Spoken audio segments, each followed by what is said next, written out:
It's Jim Ross from Excel Self-Storage Auctions, and continuing the series here on the reality of Storage Wars. And this one's just going, it's a very brief video, it's just going in the talking about the very beginning of the auction process.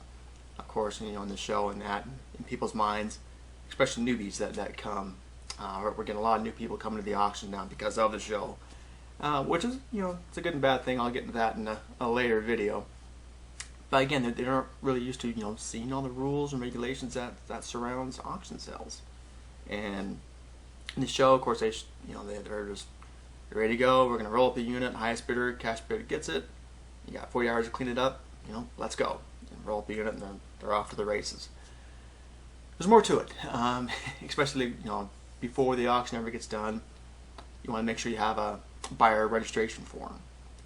And I'll provide some samples of that if you like. You can feel free to email me at jross@excelselfstorageauctions.com. I'll email my sample bidder form. Feel free to use it. It covers a lot of things, but again, it's laying out the rules and regulations of what's going on for the auction sale.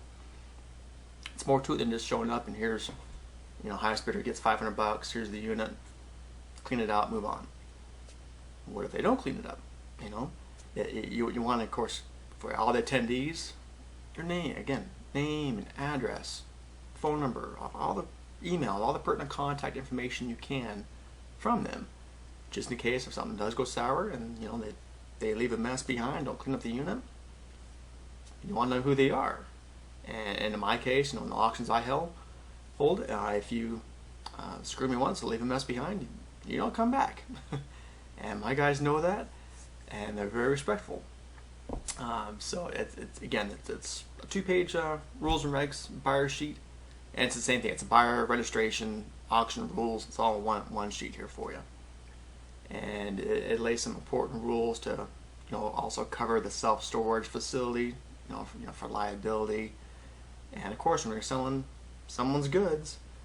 There's some good verbiage you want to put in the buyer registration specifically to cover your butt. And again, I'll go into that in a later video as well. But best thing is that, again, email me and I'll send you a copy of mine, and feel free to use that. Again, it's jross@excelselfstorageauctions.com.